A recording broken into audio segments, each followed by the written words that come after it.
నమస్కారం. లక్ష్మి చెప్పే కథలకు స్వాగతం. వీణులతో వీక్షించటానికి సిద్ధం కండి.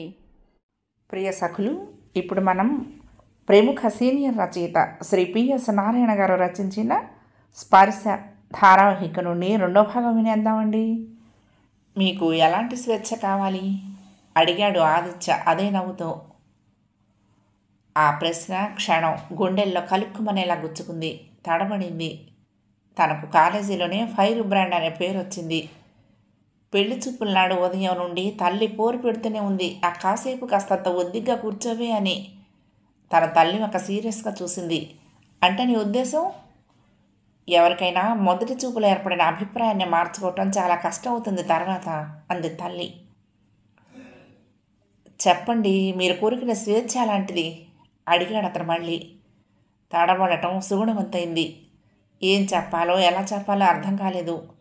పెళ్ళైన తర్వాత భార్య భర్తకు బానిస కాదు, ఇద్దరూ సమానులే అని చెప్పాలనేది తన ఉద్దేశం. దాన్ని తను స్పష్టంగా చెప్పాలి. ఒక్క నిమిషం మౌనంగా ఉన్న తర్వాత, భర్త కానీ భార్య కానీ ఒకరి మాటకు ఒకరు విలువ ఇవ్వాలనేది నా కోరిక అంది. ఫైన్. మీ భర్త మీ మాటకు విలువ ఇవ్వడనే అనుమానం మీకెందుకు కలిగింది? మీరు టీవీ సీరియల్స్ బాగా చూస్తూ ఉంటారా? అతను పెద్దగా నవ్వాడు. అతను అందగాడే, కానీ అంత శబ్దం వచ్చేలా నవ్విన అతడి నవ్వు అతడికి నప్పేలా అనిపించలేదు. నుదురు చిట్లించి అతని వంక చిరాగ్గా చూసింది. మీరు ఒకటి గుర్తుంచుకోండి, మొగుడు పెళ్ళాలు అలా ఉంటేనే అది ఆదర్శ దాంపత్యం అయ్యేది. ఆ ఇల్లు ఆనంద నిలయం అయ్యేది. ఎడ్డం అంటే తెడ్డం అంటే నరకం అంటూ ఎక్కడో ఉండదు. ఆ ఇంట్లోనే ఉంటుంది. నేను మొదటి రకం మనిషిని గర్వంగా చెప్పుకోగలను. మీరు ఏ కేటగిరీలోకి వస్తారో మీరే చెప్పాలి అన్నాడు. ఆమె చివ్వున తలెత్తింది. అతడు తనను దెబ్బ కొట్టాడనిపించగా. మనసులో ఒకటి పెట్టుకుని పైకి మరొకటి మాట్లాడే వాళ్ళకంటే మాట కరుగ్గా ఉన్నా సూటిగా మాట్లాడే వాళ్లే చాలా మంచివాళ్ళని నా ఉద్దేశం, అందున ఆడవాళ్లలో అంది. అతడు మరొకసారి పెద్దగా నవ్వాడు. నాకు బయట స్త్రీలతో అంతగా పరిచయం లేదు అన్నాడు. మరో దెబ్బ. థ్యాంక్ యూ, మీరేమైనా అనుకోండి, నేను మాత్రం ఉద్యోగం చేస్తాను. రిటైర్ అయిన దాకా చేస్తానా, బోరు కొడితే మధ్యలో మానేస్తానా అన్నది వేరే సంగతి. చాలా దృఢమైన కంఠంతో అంది సుగుణ. సో మీరు ఉద్యోగం చేయాలి అంతే కదా? హైదరాబాద్లోనే చేయాలి అనే నిబంధన ఏమైనా ఉందా? ఇలాంటి ప్రశ్నను సుగుణ ఊహించలేదు. కాస్తంత ఆలోచనలో పడింది. ఆలోచించాలి అంది. ఫైన్. ఆలోచించకుండా ఏ పని చేయకూడదు. ఓకే. క్షణాల మీద తీసుకునే నిర్ణయాలు ఎప్పుడూ మంచి ఫలితాలు ఇవ్వవు. అతడు ఆ విషయాన్ని చాలా తేలిగ్గా తీసుకుంటున్నట్టుగా అన్నాడు. నేను మిమ్మల్ని మెచ్చుకుంటాను. ముక్కుసూటిగా మాట్లాడితే చేదుగానే ఉంటుంది, కానీ మంచి భవిష్యత్తుకి అది ప్రథమ సోపానం అవుతుందనేది నిజం. సుగుణ క్షణం పాటు అతని మాటలకు ఫ్లాట్ అయినట్టుగా తల వంచుకుంది. మీ హాబీస్? అతడు అడిగాడు విషయం మార్చాలన్నట్టుగా. మల్లాది నవలలు, భానుమతి పాటలు, స్నేహితురాలతో ముచ్చట్లు. ఫైన్. మీకు సినిమాలు చూడాలనిపించదా? నాకు అవంటే ఎవర్షన్ లేదు, కానీ అంతమంది మధ్య హాల్లోకి వెళ్ళి కూర్చోవటం ఇష్టం ఉండదు. అయినా ఒక్కొక్కసారి స్నేహితురాల కోసం వెళ్లాల్సి వస్తుంటుంది. మీ హాబీస్ ఏంటి? సగం కళ్ళెత్తి అతన్నే చూస్తూ అడిగింది. కాబోయే భార్య చేత గుడ్ బాయ్ అని ఎలా అనిపించుకోవాలా అని బుర్రకు పదును పెడుతూ ఉండటమే నా హాబీ. డ్రింక్స్ తీసుకోను, సిగరెట్ తాగను. నాకున్న ఒకే ఒక దుర్గుణం ఒక్కబొడి ప్యాకెట్ని ఎల్లప్పుడూ జేబులో ఉంచుకోవటం అన్నాడు. జేబులో పెట్టుకోవడంలో తప్పులేదులేండి. దొరికాడు అన్నట్టుగా దెబ్బ కొడుతూ వెంటనే నవ్వింది. అతడు మరోసారి నవ్వాడు. ఊరికినే పెట్టుకొని తిరగను, అప్పుడప్పుడు ఓ పలుకు నోట్లో వేసుకుని ఆనందిస్తూ ఉంటాను. అయినా అదైనా ఇంకెన్నాళ్ళు వీలవుతుందో తెలియదు కదా అన్నాడు. ఆ చూపులో ఆమెకు స్పష్టంగా కొంటెతనం కనపడింది. మీ భార్య అడిగితే ప్యాకెట్ ఇస్తారా, లేక ఓ పలుకు తీసి చేతిలో పెడతారా అడిగింది. సుగుణ ఎటు లాగుతున్నదో అర్థం కాని వాడిలా అతను కొద్ది క్షణాలు దిక్కులు చూశాడు. రెండూ చేయాలనిపించదు. ఆమె నా జేబులో చేయి పెట్టి ప్యాకెట్ తీసుకుంటే చాలా ఆనందిస్తాను అన్నాడు. మెచ్చుకోదగ్గ ఆలోచనే. మీకు ఫారిన్ వెళ్ళాలనుందా? ఏం మీకు లేదా? మీ నాన్నగారికి ఉన్న 3 కొడుకుల్లో మీరు 2వ వారని విన్నాను. తమ్ముడు చదువుకుంటున్నాడు. మీకు చెల్లెలుంది, కానీ నేను మా అమ్మ నాన్నకు ఒక్కదాన్నే. అతడి వంక సూటిగా చూస్తూ అంది. అంటే ఎప్పటికైనా మీరే వాళ్ళని చూడాలనేది మీ భావన. మీ ఉద్దేశం వాళ్ళు గర్వించదగ్గంత విలువైంది. అమెరికా వెళ్ళినా దాన్ని నేను నా శాశ్వత నివాసంగా చేసుకోవాలనుకోవటం లేదు. ఓకే, మీరు మీ వాళ్ళ గురించి భయపడాల్సిన అవసరం ఏమీ లేదు. వాళ్ళకు మన అండ ఎప్పుడూ ఉంటుంది అన్నాడు. థ్యాంక్ యూ అంది. తల్లి 2 గ్లాసులతో చల్లటి మజ్జిగ తెచ్చి వాళ్ళ మధ్యనున్న టీపాయ్ మీద పెట్టి వెళ్ళింది. తీసుకోండి అంది సుగుణ. అతడు తీసుకోగానే తను 2వ గ్లాసును అందుకుంది. సాధ్యమైనంత వరకు చెన్నైలోనే ఉండాలనేది నా ఆశ. నాకెందుకు ఆ వాతావరణం నచ్చింది. అక్కడికి దగ్గరలో ఊటీ, కొడైలు ఉన్నాయి కదా. కారులో ఎటు వెళ్ళినా గంటకొక పుణ్యక్షేత్రం కనపడుతుంది. అక్కడ దేవాలయంలో కూర్చుంటే చాలా హాయిగా ప్రశాంతంగా ఉంటుంది అంటూ అతను చటుక్కున ముందుకు వంగాడు. మీరు నాస్తికులు కాదు కదా అన్నాడు కాస్త త్వరగా. నేను అలా కనపడుతున్నానా అంది కొంటెగా. మాది పెద్ద సంసారం నసుగుతున్నట్లుగా అన్నాడు. ఎప్పుడూ వచ్చేవాళ్ళు పోయేవాళ్ళు. మా అమ్మకు వయసు వచ్చింది. వాళ్లను సమర్థించడం కష్టం అవుతుందనే తన 2వ కోడలు తనతో కలిసిపోయేలా ఉంటే బాగుంటుందని అనుకుంటుంది అన్నాడు ఓ నిమిషం పాటు ఆలోచిస్తున్నట్టుగా ఆగి. పెద్ద స్టీమర్లు ఉంటాయి, చిన్న స్టీమర్లు ఉంటాయి. ఎవరికి ఎక్కడ సుఖం ఉన్నదనుకుంటే అందులో ప్రయాణం చేయటంలోనే ఆనందం ఉంటుంది. ఇక కలిసిపోవటం అంటారా? ఎవరు ఎక్కడ ఉన్నా ఒకళ్ళకొకళ్ళు సాయం చేసుకోవటంలో ఇబ్బంది ఉంటుంది. తనకు మరొక పాయింట్ దొరికింది. అతన్ని ఇరుకుని పెట్టడానికి అనుకుంది సంతోషంగా. అంటే అతడు నుదురు ముడివేయటం గమనించింది. పెద్ద బోట్లో ప్రయాణం సుఖంగా ఉంటే సరే, లేదంటే చిన్న బోట్లోకి మారిపోవటంలో తప్పు లేదంటాను. ముందే చెప్పాను కదా, మా తల్లిదండ్రులకు నేను ఒక్కదాన్నే కూతుర్నని. ఆమె మాటలకు అతడు సమాధానం చెప్పలేకపోయాడు. మీరు మీ పెద్దవాళ్ళతో కలిసి ఉండాలని అనుకుంటే ప్రస్తుతానికి ఇబ్బంది ఉండకపోవచ్చు, కానీ ముందు ముందు మా వాళ్ళకి ఏదైనా వృద్ధాశ్రమం వెతకాల్సిన అవసరం నాకు ఏర్పడవచ్చు. అది నాకు ఇష్టం లేదు. చాలా స్పష్టంగా చెప్పేసింది. మీ నాన్నగారి కంటే 3 పిల్లలున్నారు, ఒక కూతురుంది, ఎవరైనా ఆదుకోగలుగుతారు అంది. తను ఖచ్చితంగా ఉద్యోగం చేయాల్సిందే అన్నది మొదటి అస్త్రమైతే, ఇది 2వది. కాగల కార్యం గంధర్వులే తీరుస్తారన్నట్లు ఇతడు తన నుంచి పారిపోవడం ఖాయం అనుకుంటూ మనసులోనే నవ్వుకుంది. మీరు మీ ఉద్యోగం సంగతి ఎలా ఆలోచించాలి అని అన్నారో ఇప్పుడు ఈ విషయాన్ని నేను ఆలోచించాలి అన్నాడు. సుగుణ తృప్తిగా చూసింది అతడి వంక. అతడు తన ముందు పరాజితుడైన మాట వాస్తవం. ఓకే, ఆలోచించండి. ఆలోచించకుండా ఏ పని చేయకూడదనేది మీ నమ్మకం కూడా కదా ఒత్తి పలుకుతూ అంది. Thank you. అతను లేచాడు. నా మీద మీ అభిప్రాయాన్ని మీ తల్లిదండ్రులకు చెప్పండి. నేను మా పెద్దవాళ్ళకి చెప్తాను. తర్వాత ముందుకు వెళ్ళాలో లేదో వాళ్ళు నిర్ణయించుకుంటారు. అతడు 2 చేతులు జోడించాడు వెళ్లేందుకు సెలవు తీసుకుంటున్నట్లుగా. సారీ, నేను 100 ఏళ్ళు బ్రతకాలనుకుంటున్నాను. చివరి దెబ్బగా ఆ మాట నిసుగుణ లేచింది. అతడి ముఖం చిన్నబోవటం స్పష్టంగా గమనించింది. థ్యాంక్ గాడ్, గ్రాండ్ సక్సెస్ అనుకుంది. సరిగ్గా 3 రోజులకు రాత్రి 7 గంటలప్పుడు సుగుణ ఆఫీస్ నుండి వచ్చి స్కూటీ దిగి ఇంట్లో కాలు పెడుతూ ఉండగానే తల్లి సంతోషంగా ఎదురొచ్చి కూతుర్ని కౌగలించుకుని, బంగారం, నీకు నా హృదయపూర్వక అభినందనలురా. ఆదిత్యకు నువ్వు నచ్చావుట. నీ పెళ్లి సెటిల్ అయినట్లే. చెన్నై నుంచి ఆదిత్య తండ్రి ఫోన్ చేశాడని నాన్న సాయంత్రం ఆఫీసు నుండి ఫోన్ చేసి చెప్పారు. వచ్చే నెలలోనే మంచి లగ్నాలున్నాయట. ఆలస్యం దీనికి చేసేద్దాం అన్నారట. నాన్నను వచ్చేటప్పుడు నీకు ఇష్టమైన గులాబ్ జామ్ తెమ్మనమని చెప్పాను. చాలా సంతోషంగా చెప్పింది దమయంతి. తల్లి మాటలు వింటూనే సుగుణ బొమ్మలా బిగుసుకుపోయింది. తల్లినే కన్నార్పకుండా చూస్తూ నిల్చుంది సుగుణ చాలాసేపు. దమయంతికైతే కూతురు తనను ఒక దోషిలా చూస్తున్నదనిపించగా కోపంతోనూ బాధతోనూ పెదాలు వణికాయి. ఏ తల్లి తన కన్న కూతురికి ఇలాంటి ద్రోహం చేస్తుందని నేను అనుకోను అంది సుగుణ. ఏం మాట్లాడుతున్నావు? నోరు సంభాళించుకో. మంచి సంబంధం చూసి నీకు పెళ్లి చేయాలనుకోవటం ద్రోహమా? కోపాన్ని నిగ్రహించుకోలేక అరుస్తున్నట్టుగా అంది దమయంతి. ఆయన గారు నాన్నకు ఫోన్ చేయటం ఆలస్యం మహా సంతోషపడిపోయి నాకు ఇష్టమైన గులాబ్ జామ్ తెప్పిస్తున్నానని చెప్పావే, కనీసం ఒక్క మాట నాకు ఇష్టమవునా కాదా అనే ఒక్క మాట కూడా అడగకుండానే నువ్వే నిర్ణయం తీసేసుకున్నావు అంటే అది ద్రోహం కాదా? ఆయన గారు ఎలా చదువుకున్నారో నేను అలాగే చదువుకున్నాను. అతడు ఎలా ఉద్యోగం చేస్తున్నాడో నేను అలాగే చేస్తున్నాను. ఆయన తన అంగీకారాన్ని తల్లిదండ్రులకు చెప్తే వాళ్ళు నాన్నకు చెప్పారు. మీరు నా ఇష్టాలతో పని లేకుండానే నిర్ణయం కూడా తీసేసుకున్నారంటే దాన్ని ఏమనాలి? ఈసటింపుగా అంది. మేము జీవితంలో చేసిన మొదటి తప్పే నిన్ను చదివించటం, చదివించి పెద్దవాళ్ళంటే గౌరవం లేకుండా పెంచటం అంది దమయంతి కోపంగా. నా పెళ్లికి నా అంగీకారం తీసుకోవాలనే జ్ఞానం 35 సంవత్సరాల క్రితమే గ్రాడ్యుయేట్ అయిన నీకు లేదు అంటే అది చదువులో లోపం కాదమ్మా, నీ మనస్తత్వంలోని లోపం, నిన్ను మీ పెద్దవాళ్ళు పెంచిన తీరులో లోపం.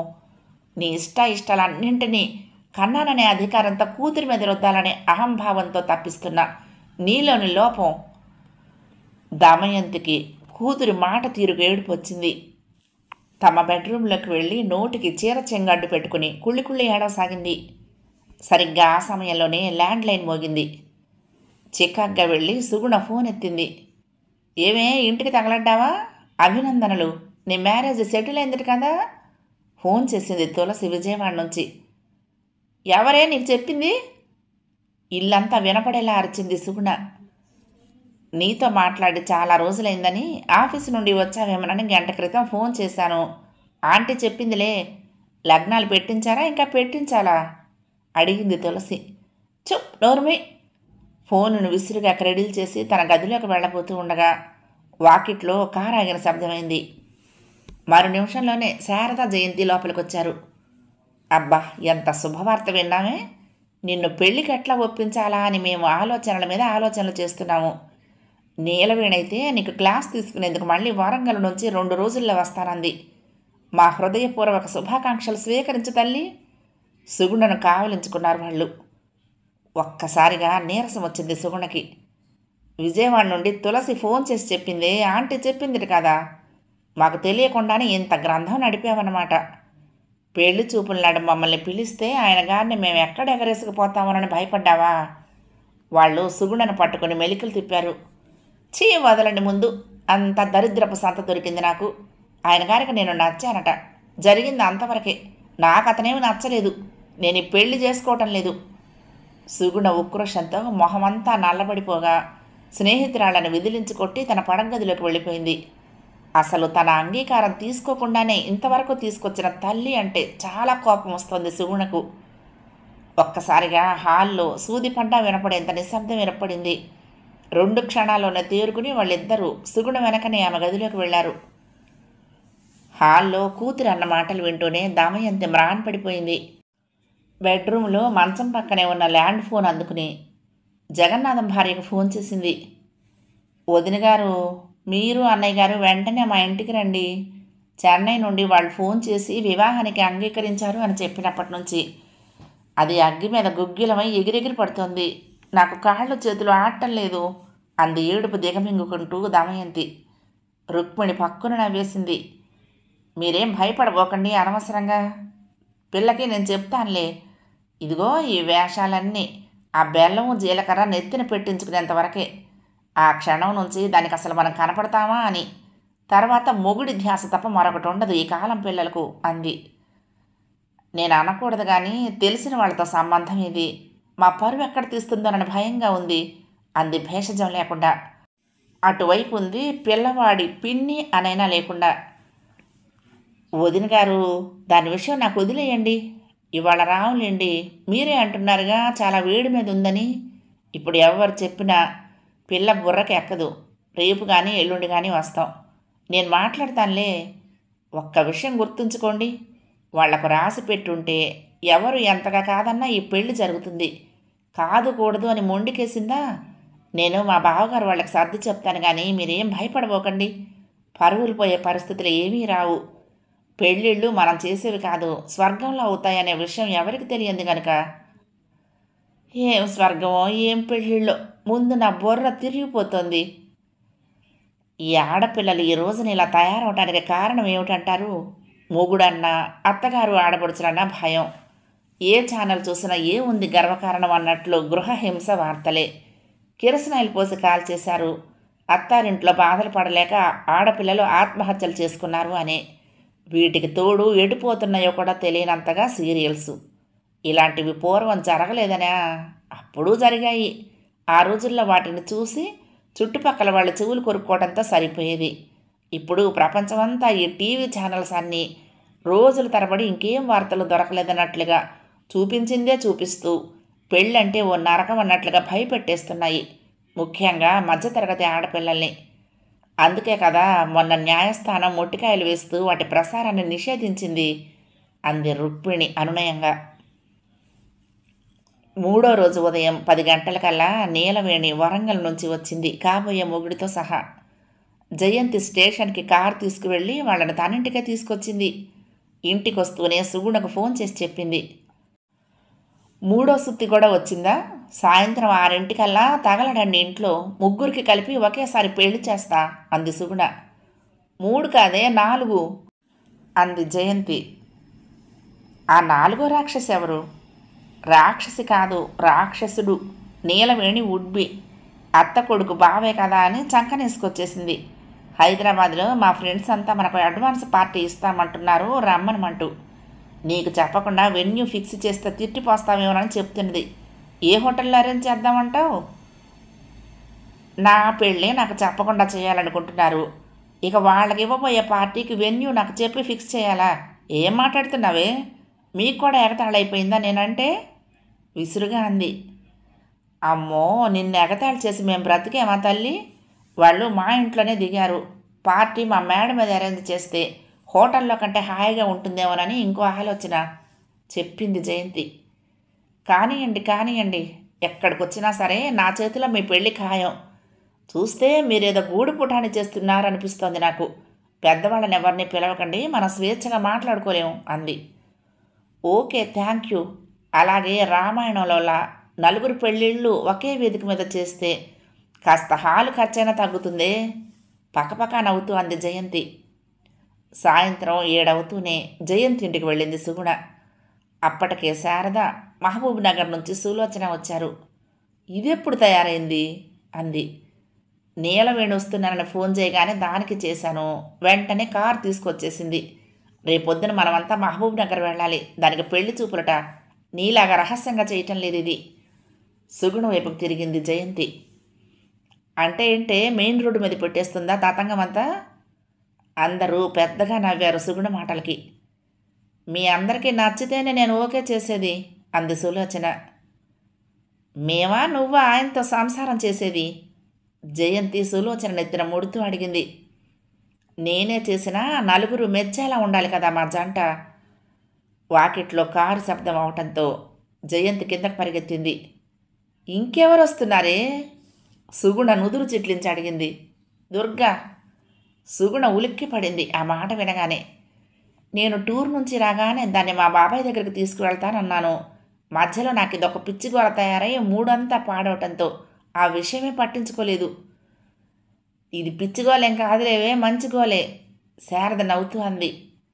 చీనోర్మి నవ్వు ఆపుకుంటూ ముఖాన్ని పక్కకు తిప్పుకుంది శారద. దుర్గ పైకొచ్చింది. ఆ అమ్మాయిని చూస్తూనే సుగుణ లేచి వెళ్ళి చేయి పట్టుకుని, సారీనే, ఊరు నుండి రాగానే వస్తానన్నాను, రాలేదు. రేపు మా బాబాయ్తో మాట్లాడి ఆయనకు ఎప్పుడు వీలవుతుందో కనుక్కుంటాను అంది. అందరూ అక్కడ వేసిన కుర్చీల్లో కూర్చున్నారు. అదేది? సులోచన అడిగింది జయంతిని నీలవేణి గురించి. కాబోయే మొగుడు మేకప్ చేసుకుంటుంటే వదిలిపెట్టి రాలేక అక్కడే కూర్చుంది. పెద్దగా నవ్వుతూ అంది జయంతి. ఆ మాట అంటూనే ఉంది. వాళ్ళిద్దరూ పైకొచ్చారు. అతని పేరు రాంబాబు. చక్కగా ఉన్నాడు. నీలవేణి కంటే ఓ 6 అంగుళాల ఎత్తులో, అదే రంగులో అందంగా ఉన్నాడు. ఇద్దరూ పక్కపక్కన నిల్చుంటే చక్కని జంట అనిపిస్తారు ఎవరికైనా. అతడు ఎంఏ సైకాలజీ చేసి వరంగల్లోనే కాకతీయ యూనివర్సిటీ అనుబంధ కళాశాలలో లెక్చరర్గా పనిచేస్తున్నాడు. అందరి పరిచయాలు అయ్యాయి. గుండ్రంగా కూర్చున్నారు. చెప్పండి, ఈ సాయంత్రం నాకు చాలా ఆనందంగా ఉంది. నీలకు ఇంతమంది మంచి మిత్రులు ఉన్నందుకు, వాళ్ళందరితో పరిచయం అవుతున్నందుకు, త్వరలోనే జరగబోయే మా వివాహానికి మీరంతా రావాలని, అదే కాదు నేను కోరుకుంటున్నాను అన్నాడు. అందరూ చప్పట్లు కొడుతూ థ్యాంక్ యూ అన్నారు. మా పెళ్ళే కాదు, సుగుణ పెళ్లిలోనూ మనమంతా కలిసి 2-3 రోజులన్నా దాంతో గడపాలి. రేపది చెన్నై వెళ్ళి కూర్చుంటే ఎప్పుడో గాని కలవదు అంది నీలవేణి. నేను పెళ్లి చేసుకుని వెళ్తేనే కదా అంది సుగుణ.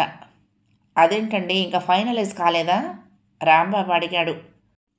ఒకవైపు నిర్ణయం తీసుకోవడం అయిపోయింది, ఇటు ఈ అమ్మవారే ఇంకా ఊ అంటలేదు అంది జయంతి. ఎందుకనండి? పెళ్ళంటే భయంతో చెప్పింది జయంతి. భయం కాదు, అసహ్యం సుగుణ విసురుగా అంది. ఎందుకు అనుకుంటున్నారా అలా అని రాంబాబు అడిగాడు కాస్తంత ఆసక్తిని కనపరుస్తున్నట్టుగా ముందుకు వంగి. విచ్ఛిన్నమైపోతున్న సంసారాలను చూస్తుంటే మనసు కలత చెందుతోంది. ఆడవాళ్ళు పడుతున్న బాధలు అంతు లేకుండా ఉన్నాయి. స్వర్గంలో కాలు పెడుతున్నామనుకుంటూ పెళ్లి చేసుకుని అత్తగారింటికి వెళ్తే అదో పెద్ద నరకమే కూర్చుంటున్నది అంది కసిగా. అందుకని స్వేచ్ఛను పోగొట్టుకుని బ్రతుకును నాశనం చేసుకోవటం నాకిష్టం లేదు చెప్పింది. ఇందులో స్వేచ్ఛ పోయేదే ఉందండి, స్వేచ్ఛ పెరుగుతుంది. తను, తన భర్త, తన పిల్లలు, తన సంసారం, తన ఇల్లు, అంతకు మించిన స్వేచ్ఛ ఇంకెక్కడ దొరుకుతుంది? తల్లిదండ్రుల దగ్గరే స్వేచ్ఛ దొరుకుతుంది అనుకోవటం పొరపాటు. పాత తరం వాళ్ళ మాటలు మనకు నచ్చవు. మనకు కావాలన్నట్లుగా మారుతున్న ప్రపంచంలో మన జీవితాన్ని మనం మలుచుకోవటంలోనే ఆనందం ఉంది. మనది చాలా చిన్న జీవితం, దానికి ఒక పరిధి ఉంది. రేపు మన పిల్లల జీవితం వేరు, వాళ్లకు మన మాట నచ్చదు. మనం మన భావాలను వాళ్ళ మీద రుద్దలేం. కనుక స్వేచ్ఛగా మన ప్రపంచాన్ని మనకున్న కొద్ది సమయంలోనే నిర్మించుకుని ఈ జన్మ పొందినందుకు గాను ఆనందించాలి. చాలా చిన్నగాను దృఢంగాను ఉన్నాయి అతడి మాటలు. నేను ఎంతో హాయిగా పెరిగాను. రేపు కొత్త మనుషుల మధ్యకు వెళ్ళి వాళ్ళ ముందు తల ఉంచుకు నిలబడి వాళ్ళకు బానిసలా బ్రతకటం నాకు ఇష్టం లేదు అంది సుగుణ. ఓకే, మీ మాట నిజం. ఈరోజు సమాజాన్ని చూస్తూ ఉంటే మీ భావన సరైనదే అనిపిస్తోంది. ప్రతిదీ వ్యాపారం అయిపోయింది. భార్యాభర్తల బంధాలు కూడా. ఇందాకనే చెప్పింది నీల దుర్గగారి సంగతి. ఈ ప్రపంచంలో దుష్టులు ఉంటారు, కానీ వాళ్ళ శాతం ఎంత అడిగాడు రాంబాబు. అందరూ నిశ్శబ్దంగా వాళ్ళ సంభాషణనే వింటున్నారు. ఎంతైనా కానివ్వండి, ఏ పేపర్ చూసినా ఈ వార్తలే. ఆడపిల్లల్ని పెట్రోల్ పోసి తాగలేయటం, గొంతు పిసికి చంపటం. ఇలాంటి పరిస్థితి ఎందుకు? మనం చూస్తూ చూస్తూ కొని తెచ్చుకోవాలి. సుగుణ గారు, మనం చదువుకున్నాం. ఎలాంటి పరిస్థితినైనా అందంగా మలుచుకోవటంలోనే మన తెలివి ఉంది. ఓకే, మీ పర్సనల్ విషయంలో తలదూర్చడం నాకు ఇష్టం లేదు. కానీ ఒక్కటి మాత్రం అడగదలుచుకున్నాను. అది మీ భావం స్పష్టంగా అర్థమైంది కాబట్టి. నన్ను అపార్థం చేసుకోను అంటేనే. రాంబాబు ఆగాడు ఆలోచిస్తున్నట్లుగా. అప్పటికే అతడికి జయంతి సుగుణ గురించి దుర్గ గురించి పూర్తిగా చెప్పేసింది. అందుకే అతడు ఆమెను పెళ్లికి సుముఖురాలు చేయడానికి ప్రయత్నిస్తున్నాడు. మానసిక విశ్లేషణే అతడికి ఇష్టమైన విషయం. తాను నీలవేణిని చేసుకోవటానికి తన తల్లి ముందు సుముఖత చూపలేదు, కానీ తన వాదనతో ఆమె అంగీకరించేలా చేశాడు. ఇందులో అపార్థం చేసుకునేందుకు ఏముంది? అడగండి, ఇష్టమైతే సమాధానం చెప్తాను, లేకపోతే సారీ అంటాను అంది. అతడు తటపటాయిస్తున్నట్లుగా కొద్ది క్షణాలు ఆమెనే చూస్తూ ఉండిపోయాడు. ఆకలి నిద్ర లాగానే శరీరానికి కూడా కొన్ని అవసరాలు ఉంటాయి. అవి తీరకపోతే శరీరం వికలమై బాధపడదా? మాటలు చిన్నగా కూర్చుకుంటూ సున్నితంగా అడిగాడు. అందరి ముఖాలు, ముఖ్యంగా సుగుణ ముఖం ఆ మాటలకు ఎర్రబడింది. కానీ ఎవ్వరూ నోరు తెరవలేదు. యతులకు సన్యాసులకు అలాంటి సమస్య లేదా? సుగుణ సూటిగా చూస్తూ అడిగింది. నిజమైన యతి వాటికి అతీతుడు. అవి కోరుకున్నాడంటే అతడు దొంగ సన్యాసి అన్నమాటే అంటూ రాంబాబు నవ్వాడు. మనం రోడ్డు మీద నడుస్తూ ఉంటాం. చాలా వరకు దారి బాగుంటుంది. ఎక్కడో మన దురదృష్టం కొద్దీ దారి కంటకమయమైతే దాన్ని బాగు చేసుకుని ముందుకు అడుగులు వేయడానికి ప్రయత్నిస్తామే కానీ ముళ్ళున్నాయి అనుకుంటూ నడవటం మానేయం కదా. యతి అవ్వాలో సన్యాసి అవ్వాలో నిర్ణయించుకోవలసిన అవసరం అప్పుడేర్పడుతుంది. మీ కాళ్లకు గుచ్చుకున్న ముళ్ళు ప్రతి క్షణం కళ్ల ముందు కనపడుతూ మీ దృఢ నిశ్చయానికి తమ చేయూతనిస్తాయి. ఆ సమయంలోనే మీరు నిజమైన సర్వసంగ పరిత్యాగిన అయ్యేది అన్నాడు. క్రితం సంవత్సరం మంజరి ఆత్మహత్య మన రాష్ట్రాన్ని ఎంతగా కుదిపేసిందో తెలిసిందే కదా. అందరికీ అది ఆత్మహత్యగా తోచొచ్చు. నాకు మాత్రం అది అత్తింటి వారు చేసిన హత్యగానే కనపడగా నేను ఆ క్షణాన్నే ఓ నిర్ణయం తీసుకున్నాను. వివాహం చేసుకుని మన స్వేచ్ఛను పోగొట్టుకుని మరొకరి చేతుల్లో కీలుబొమ్మ అవ్వకూడదని. వివాహం చేసుకుని సుఖంగా ఉన్న యువతులలో మంజరిది ఎన్నో వంతు. అడిగాడు అతను. ఆమెది చాలా బలహీనమైన వాదన అని రాంబాబుకు అర్థమవటమే కాదు, తన కౌన్సిలింగ్లో ఆమె తప్పకుండా వివాహానికి సుముఖత చూపుతుందనే నమ్మకం ఏర్పడింది. అయితే దానికి కొంత సమయం పట్టొచ్చు. ఈ సంబంధం కాకపోతే మరో సంబంధం. అది వదిలేయండి రాంబాబు గారు, దుర్గ సంగతి ఏంటి? అది ధైర్యస్తురాలు కాబట్టి వాళ్ళకి ఎదురు తిరిగి వచ్చేసింది అంది. అది ధైర్యమని నేను అనను. దుర్గ గారికి బాధేసినా సరే ధైర్యం ఉంటే అక్కడే ఉండి పోరాడేదే కానీ పిరికిగా పారిపోయి వచ్చేది కాదు. అందుకే నన్ను నీల ఒకసారి ముంబై వెళ్ళి అక్కడ పరిస్థితి తెలుసుకుని రమ్మంటున్నది. నేను అదే అనుకుంటున్నాను. అతగాడి సంగతి ఏమిటో పూర్తిగా తెలుసుకుని రావటమే కాదు, ఆమె సంసారాన్ని బాగు చేయగలననే నమ్మకము నాకుంది అన్నాడు. అతడు తనకు చేసిన ద్రోహం న్యాయం అంటారా? కాదు, అందుకే మేము పూనుకోవాలనుకుంటున్నది. మేము అటు నుంచి నరుక్కొద్దాం అనుకుంటున్నాం. అతడు ఏ అమ్మాయిని చేరదీశాడో ఆ అమ్మాయికి తన భవిష్యత్తు ఏమిటో బ్రతుకేమిటో తెలియపరిస్తే అతడు ఆ ఊబి నుంచి బయటపడటం బహుతేలిక. దుర్గగారి అత్తగారి వైపు వాళ్ళు తమ తప్పును కప్పిపుచ్చుకోవటానికే ఈమెను హింసించారు అనేది నిజం కదా అన్నాడు. చాలా బరువైన వాతావరణం ఏర్పడింది వాళ్ళ నడుమ. బయట ఆటో వచ్చి ఆగిన శబ్దం అవటంతో జయంతి లేచి రైలింగ్ దగ్గరకు వెళ్ళి కిందకు చూసింది. క్యాటరర్ వచ్చాడు. అప్పటికి సమయం 8:30 అయింది. నీలి ఆకాశాల నక్షత్రాలు జల్లెడి వెనక శక్తివంతమైన దీపంలా వెలుగుతున్నాయి. దుర్గగారు, ఒక్కదానికి సమాధానం చెప్పండి. అవసరం వస్తే మీ భర్తను తన్నైనా సరైన దారిలో పెడతాం. మీకు అంగీకారమేనా? బిత్తరపోయి రాంబాబు వంక చూసింది దుర్గ. అలా కాకుండా చేయలేరా అంది. రాంబాబు పకపకా నవ్వాడు. చూశారా, ఆమె భర్త దుష్టుడు.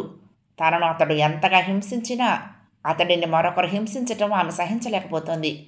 అదే దేవుడి సృష్టి రహస్యం, దాన్ని ఎవరూ కాదనలేరు అన్నాడు. ఓ పక్కన క్యాటరర్ డిన్నర్కు కావలసినవన్నీ పైకి చేరవేస్తున్నారు. జయంతి తల్లిదండ్రి కూడా పైకొచ్చి ఏర్పాట్లు చేయటం మొదలుపెట్టారు.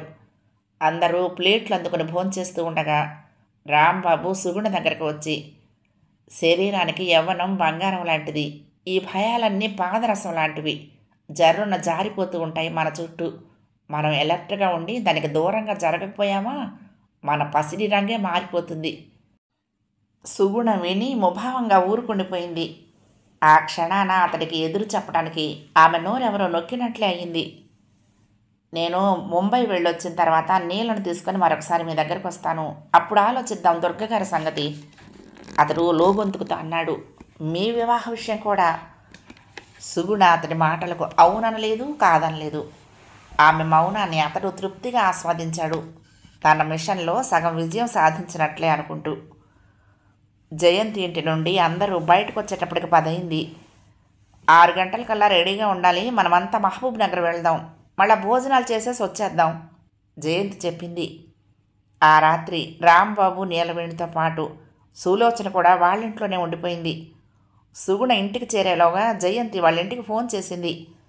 దమయంతి లైన్లోకి రాగానే, ఆంటీ, నేను జయంతిని మాట్లాడుతున్నాను. సుగుణ ఇంకో 15 గంటలో ఇంటికి వస్తుంది, కానీ ఇక దాని పెళ్లి విషయం దాని ముందు మీరు ఎత్తొద్దు అంది. అంటే చేసుకోనని ఖచ్చితంగా చెప్పేసిందా అమ్మా అంది దిగులుగా నీరసంతో జారిపోతూ దమయంతి. కాదంటీ, దారిలో పడుతుందనే నమ్మకం మాకుంది. అది తప్పకుండా పెళ్లి చేసుకుంటుంది. అందున మీరు నిర్ణయించిన అబ్బాయినే చేసుకుంటుంది. ఆదివారం సాయంత్రం 4 గంటలకు రుక్మిణి ఫోన్ చేసింది. సుగుణ ఎత్తింది ఫోను.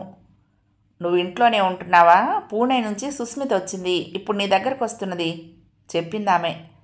రమ్మనాంటీ, దాన్ని చూసి చాలా రోజులైంది. పోనీ నేను వచ్చేదా అంది. ఎందుకు? అది వస్తే ఆంటీని అంకుల్ని కూడా చూసినట్లు అవుతుంది కదా, మళ్ళీ రేపు వెళ్ళిపోతుంది. ఆమె చెప్పినట్లుగానే ఓ అరగంటలో సుస్మిత వచ్చింది. ఏంటి ఇంత అకస్మాత్తుగా ఊడిపడ్డావు? మీ వారు కూడా వచ్చారా? ఆయనకి ఇక్కడ ఏదో ఆఫీస్ పని పడింది. ఆయన బయలుదేరుతూ ఉంటే నేను బయలుదేరాను. ముందు నా అభినందనలు స్వీకరించు చేయి చాస్తూ. మా ఆదిత్యన్నని పెళ్లి చేసుకుంటున్నావటగా అంది సంతోషంగా. సుగుణ మిత్రురాలి మొహంలోకి చూస్తూ ఉండిపోయింది. అందరూ అంటున్న మాట అది అంది. అదేమిటి, నీ అంగీకారం లేకుండానే నిర్ణయం చేశారా? అయినా మా అన్నయ్యకి ఏం తక్కువైందని నీకు ఇష్టం లేదు అంది సుస్మిత విస్మయంగా. మీ అన్నయ్యని గురించి కాదు నేను మాట్లాడుతుంది, అసలు వివాహం చేసుకోవాలా వద్దా అనేదే నేను నిర్ణయించుకోలేకపోతున్నాను. కానీ నేను పెళ్లి చేసుకోవాలనేది అందరి కోరిక. వాళ్ళలా కోరుకోవటంలో తప్పేమైనా ఉందా? అమ్మ చూచాయిగా అందులే నువ్వు పెళ్ళంటే భయపడుతున్నావని. కానీ నీదంతా అర్థం లేని భయం. నేను నీలాగానే ముందెక్కడో పూణేలో ఉంటున్నా ఏమాత్రం తెలియని కిషోర్ని చేసుకోవటానికి భయపడ్డాను. కానీ జీవితం అంటే ఏమిటో ఇప్పుడే తెలిసింది నాకు. నేను 100% ఆనందాన్ని అనుభవిస్తున్నాను అంది. అప్పటికి సుస్మిత వచ్చి పావుగంట అయింది. ఆంటీని అంకుల్ని పలకరించిన తర్వాత స్నేహితురాలి గదిలోకి వచ్చి కూర్చుంది. 2వ భాగం సమాప్తం. ప్రియ సఖులు, ఈ కథ మీకు నచ్చితే తప్పకుండా లైక్ చేయండి, షేర్ చేయండి, కామెంట్ చేయండి, సబ్స్క్రైబ్ చేసుకుని నన్ను ఎంకరేజ్ చేయండి. ఉంటానండి. ప్రేమతో లక్ష్మి, కృష్ణా తీరం, దుర్గమ్మ సన్నిధానం. నమస్తే.